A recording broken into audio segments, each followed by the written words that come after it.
Shalom, Barak Yahweh, Ba'ashim, Yahweh Shai, Ba'ashim Kadash. All praises and glories definitely do, especially in the times that we're living in. Much honors and respects to the apostles and others of Great Millstone, and to all the brothers out there doing this work in sincerity and truth, rightfully dividing the word of truth. I say Shalom. There's an article that came out June 1st, 2022. Russian officials say there will be nothing left if Russia unleashes nukes, right? Like Satan 2, right? On both U.S. coasts where 230 million live, okay?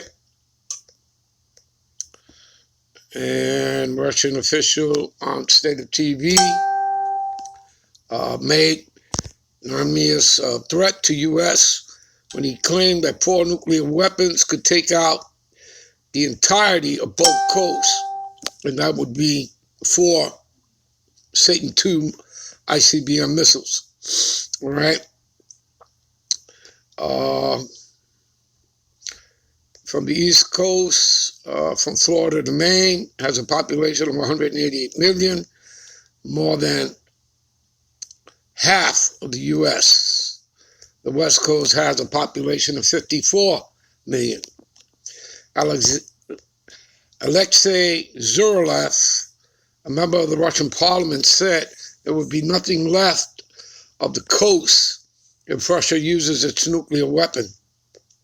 All right? And I will completely tell you that to destroy the entire East Coast of the U.S., 2 smart map missiles, okay, are necessary, and 2 missiles for the West Coast. He said 4 missiles, and there will be nothing left. They think the mushroom cloud, okay, which again in the scriptures, it's in the scriptures. It's just coded. All right. They think the mushroom cloud will be taller than a high rise, that the mushroom cloud will be visible from Mexico. There you go. So anyway, like the war of Russia and Ukraine, again, it shouldn't even have taken place. Okay. Ukraine is simply a proxy for the U.S., all right, and NATO, and,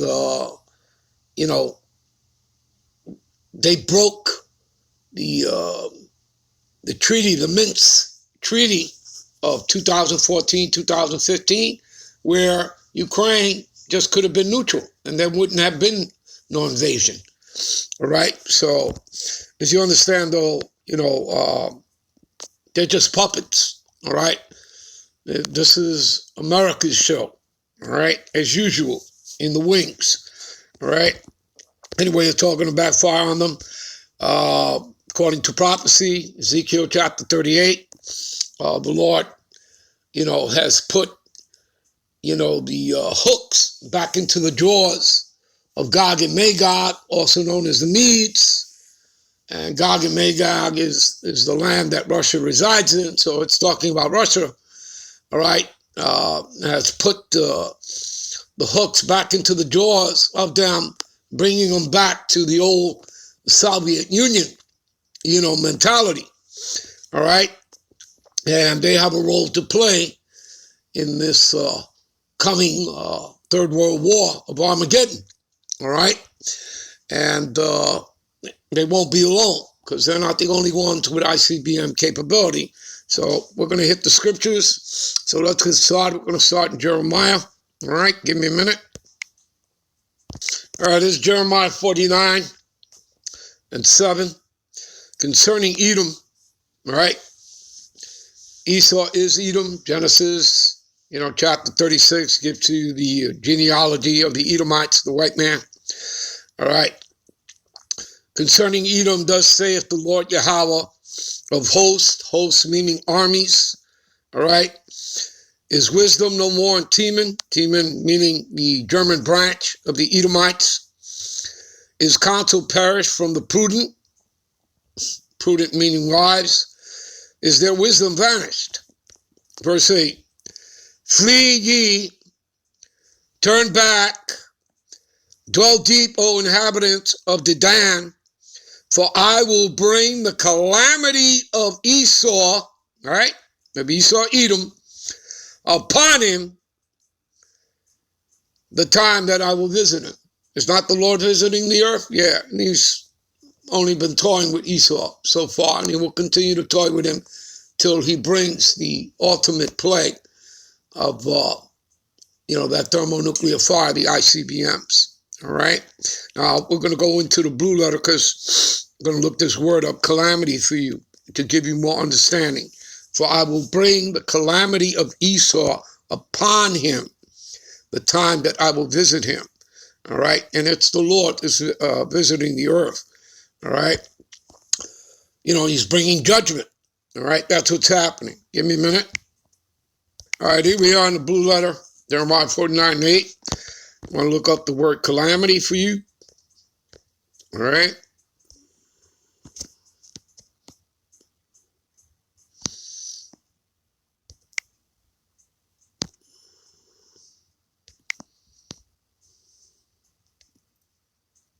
Strong's H343, aid. Okay, so what does the Lord mean when he shall bring calamity upon Esau? He shall bring distress, burden, all right? Disaster of the wicked. See that? Okay, and that's Esau, all right? He's the wicked, all right? The earth was given into the hands of the wicked. Job 9:24, Malachi 1:4 tells you who the wicked is. All right, that it's Esau, Edom. The Lord calls them the border of wickedness of every nation, of every border. That's what they bring. They are people, they are a nation whom the Lord have indignation, righteous anger forever with. All right? Is not the Lord angry with the wicked every day? Yes, he is. All biblical. They're the people cursed to the Lord's judgment. That's pursuant to Isaiah, the 34th chapter, verse 5 and 6. Zondervan Bible Dictionary under Edom refers you to that particular scripture, Isaiah 34, 5 and 6, as well as Isaiah 63, 1 through 4. Okay? All right? And that the Lord, have a sacrifice in Basra, code for America, Babylon the Great, and a great slaughter in the land of Idumea. All right? And again, that's code for America, Babylon the Great, meaning Edom. All right? You understand that, people? Okay? So there's no getting away from any of this. All right? Give me a minute. All right, this is Wisdom of Solomon. All right, the first chapter, 1 and 9. For inquisition shall be made into the counsels of the ungodly, who is Esau, Edom, the wicked. All right, he is profane. He's outside the temple. Okay? Has nothing to do with being an Israelite. Okay? It's outside of that. They're not the chosen people. All right? And the sound of his word shall come under the Lord for the manifestation of his wicked deed. So, and what does inquisition mean? Well, let's take a look at that. Give me a minute. Inquisition, a period of prolonged and intensive questioning and investigation. That's what the Lord is doing. See? Interrogation, questioning. See? Quizzing, cross-examination, cross-questioning. See? Inquiry, inquest, fact-finding, grilling, pumping, examination. That's right. Esau is on trial and he's been found guilty. All right? And let me give you a precept to Wisdom of Solomon 1 and 9. All right? To the inquisition that the Lord is making. Give me a minute. Right here, what does it say? When he maketh inquisition for blood, right? Talking about the Most High.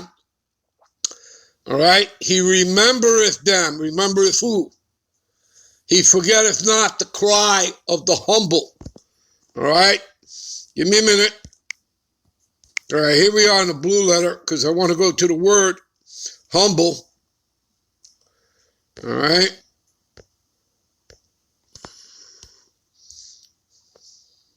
Strong's H, 6041. Ani. So who's the humble? The poor, the afflicted. See that? The poor, the needy. This is talking about you Israelites, you Negro, Latinos, and Native Americans. You're the poor, you're the just, you're the meek. Okay, you're the righteous, you're the saints. Okay, that's you. All right? So the Lord is making inquisition on our behalf. All right, people, you know what? See here. What else? I think we'll get started.